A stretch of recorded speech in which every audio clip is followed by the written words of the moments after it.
Hello everyone, welcome to our channel, or welcome back if you're already subscribed. Thank you so much for watching. Today's a little bit of an impromptu video, so please do excuse me if I'm pausing and looking down and reading a lot, but it's basically come about because of an ongoing issue with do not resuscitate orders in care homes. Now that is a trigger warning for anybody. I'm not showing anything graphic, I'm not saying anything graphic, but I am discussing inappropriate use of do not resuscitate orders due to COVID-19. On the 3rd of December, the Guardian, well, there was a lot of news about it, but the Guardian published an article basically stating that do not resuscitate orders had been wrongly allocated in care homes. Now that, I believe, is care homes both for the elderly and for those with learning disabilities. Now it says here, do not resuscitate orders were wrongly allocated to some care home residents during the COVID-19 pandemic, causing potentially avoidable deaths. The first phase of a review by England's Care Quality Commission has found. So the Care Quality Commission were basically put under pressure by Mencat Charity. That's what I can see. If I'm wrong, I hope I am wrong about any of this. Please do correct me from underneath. But from what research I've done, from what I can see, basically CQC, we've discussed them before, Care Quality Commission, they are responsible for the quality of care, all care in the UK. They're responsible for anything that goes wrong. They're responsible for investigating anybody who has possibly done wrong or is accused of doing wrong. Now, if any of the information in my video is wrong, and I hope I am wrong, I hope I'm wrong about all of it. I don't think I am, but I hope that I am. If any of it is wrong, please do comment underneath, set me straight, let me know what's going on. I mean, this information that I'm giving you now is from an article in the Guardian on the 3rd of December last year, so 2020. And it says the CQC received 40 submissions from the public, mostly about DNA CPR orders. That's basically do not attempt resuscitation.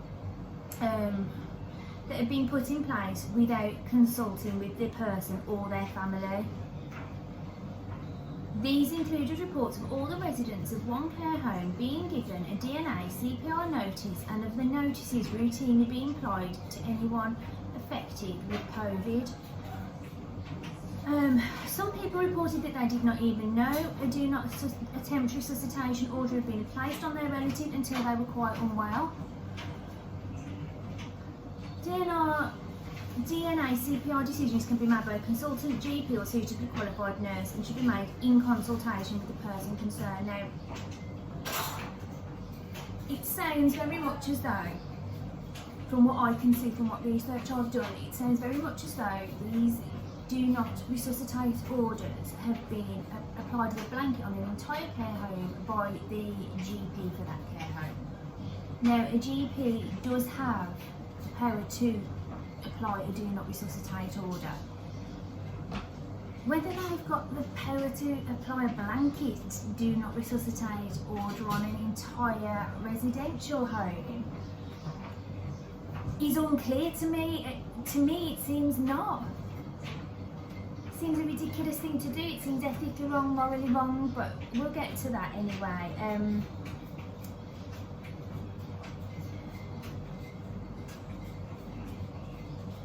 So staff have complained in some of the care homes as well. It's not just families. It's, there are people who are trying to bring it to the right people's attention. So the CQC will examine practice in 7 NHS areas: Birmingham and Solihull, Bristol and North Somerset, Cambridge and Peterborough, Morecambe Bay, Sheffield, Greenwich and East Surrey. It will focus on the experience of older people and people with a learning disability or autism. So that's kind of like where this all started. This all started back last year at the beginning of the pandemic, beginning of lockdown. And at that point in time, it does say somewhere in one of the articles that GPs found themselves overwhelmed and bogged down and whatnot. Everyone did. Not really. I get it, don't get, I'm very grateful to the NHS for the care that we've received over the time that we've had. I'm not criticising the NHS at all, and I'm certainly not criticising GPs in general, but those GPs who applied these do not resuscitate orders to entire care homes because the people held there were either disabled, had a learning disability, or were possibly of the older generation. I don't think any of those things, in my opinion, make you less entitled to live. So, yeah. Anyway, we'll move on now to the ethics guide. This basically comes from the British Medical Council. It's the ethics guide on a do not resuscitate order. Now, to me, from what I can read here, from what I can see here, although there is quite like a wide sort of grey area where these things can be applied, it does sound to me very much as though the rules have been broken. It seems that it looks very much like those who actually applied these orders, these blanket orders, were taking advice to try and lighten the load on the NHS, to try not to overwhelm the NHS. It's just every kind of shade of wrong it can possibly be, to be honest, because what entitles a person who does not have autism or a learning disability or who's young to care more so than somebody who is NT or older. We all rely on the NHS. We're all very aware of how overwhelmed the NHS is, how overstretched it is, how serious this situation is. But why somebody with an intellectual disability should not be resuscitated if they contract COVID-19 is quite beyond me, to be honest. I'm not understanding that at all. So it says here, do not resuscitate orders on a patient's file means that a doctor is not required to resuscitate the patient if their heart stops and is designed to prevent unnecessary suffering. The usual circumstances in which it is appropriate not to resuscitate are when it will not restart the heart or breathing, when there is no benefit to the patient, when the benefits outweigh the burdens.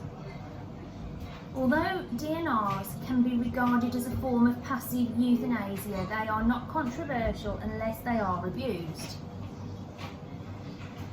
Since they are intended to prevent patients suffering pointlessly from the bad effects that resuscitation can cause, broken ribs, or the fractured, ruptured spleen and brain damage.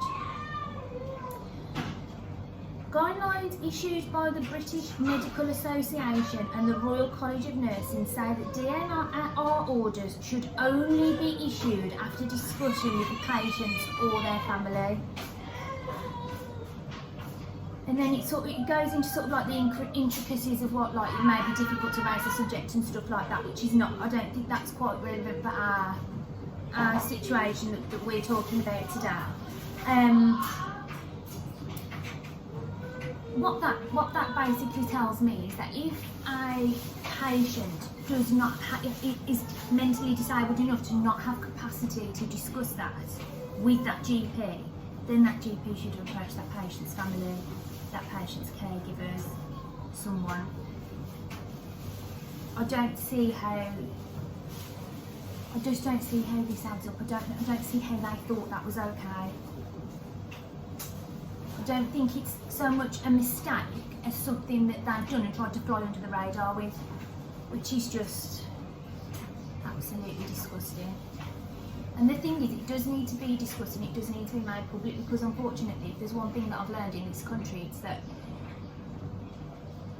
unless the government feel pressure, there you gorgeous boy, unless the government feel pressure to rectify a situation, to take action and look into a situation and make sure it does not happen again, same with the CQC, same with the medical council, with everyone. If it can be swept under the carpet, it will be, and it's not. This isn't a small thing at all. These are people's children, brothers, sisters, mums, dads. If somebody loves these people, this could be your relative. It's totally and utterly unacceptable. The reasoning and the logic behind why it was done does not add up and does not make sense. And so, yeah, the more of us who know about it, the more of us who have an opinion on it, the more of us who disagree, share it and whatever, the bigger difference that we can all just make together.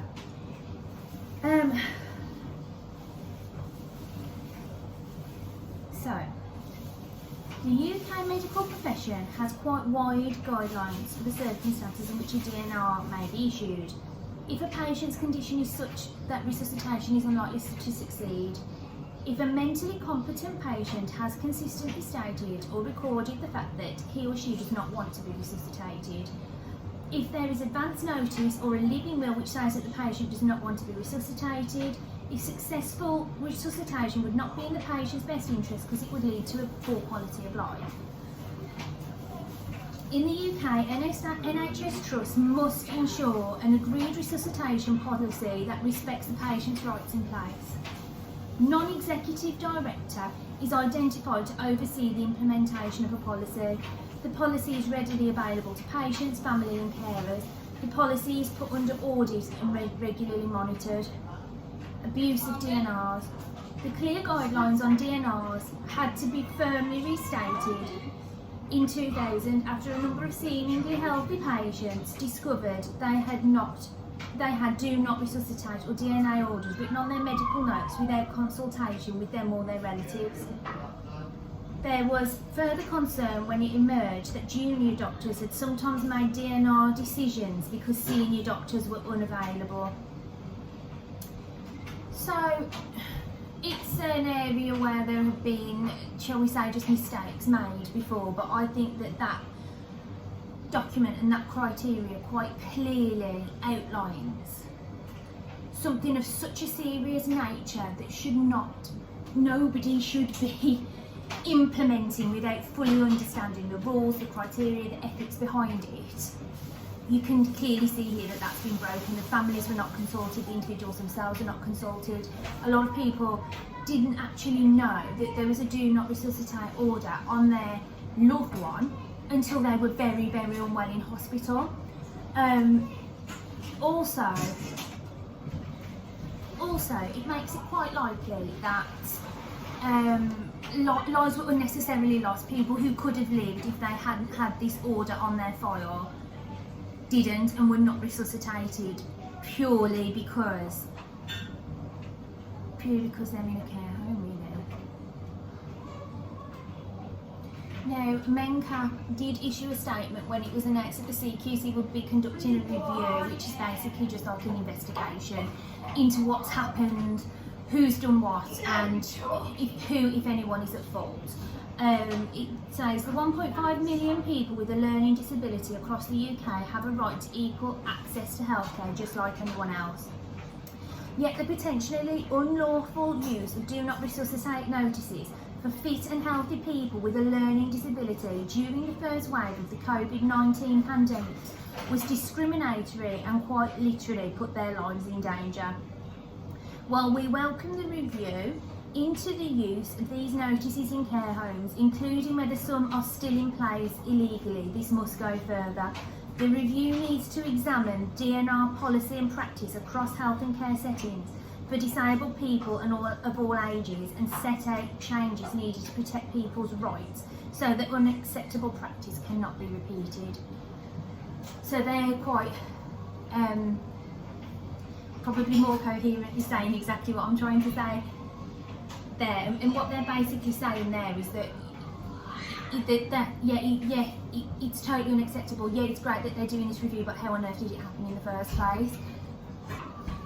Now, I've got another article. This was published yesterday. This is again an article from The Guardian. It's all over the news. You can find hundreds and hundreds of articles from it. I've just stuck with the same newspaper to try and stay on the same track with you. But this is kind of like where the plot thickens a bit, really, and it just totally begs belief. The article starts, people with learning disabilities have been given do not resuscitate orders during the second wave of the pandemic, in spite of widespread condemnation of the practice last year when an urgent investigation by the care watchdog. MENCAP said it had received reports in January 2021 from people with learning disabilities that they had been told they would not be resuscitated if they were taken ill with COVID-19. The CQC said in December that inappropriate do not attempt resuscitation notices had caused potentially avoidable deaths last year. But it's managed to happen again within weeks. The article does go on, it just says that the NHS figures released last week show that in the 5 weeks since the third lockdown began, COVID-19 accounted for 65% of deaths of people with learning disabilities. Figures from the Office for National Statistics show the rate for the general population was 39%, although the two statistics are drawn from different measurements, so they're not necessarily comparable. Adele Harris, MENCAP's chief executive, said, throughout the pandemic, many people with a learning disability have faced shocking discrimination and obstacles to accessing healthcare, with appropriate do not attempt notices put on their files and cuts made to their social care support. Now that just goes into a completely separate subject, and it's certainly another video. Yeah, absolutely. I think those with disabilities, particularly those who are unable to advocate for themselves, or whose caregivers, the people who are responsible for them, are already massively weighed down. Yeah, I do believe that there has been a lack of support there, absolutely. But the purpose of this video today is to draw attention to the fact that do not resuscitate orders are being placed on people because they have a disability without their permission and without the permission of their families. And that's kind of the bottom line of it, really. Everybody in the UK needs to know about this, needs to have an opinion on it, needs to share it. Because a stop needs to be put to it, and the fact that it's still going on after a CQC investigation found that some people died unnecessarily just absolutely blows my mind. It's unbelievable. Anyway, hopefully our next video will be a slightly more cheerful one, but please do give this one a share. It's really important, guys, that word does get around, and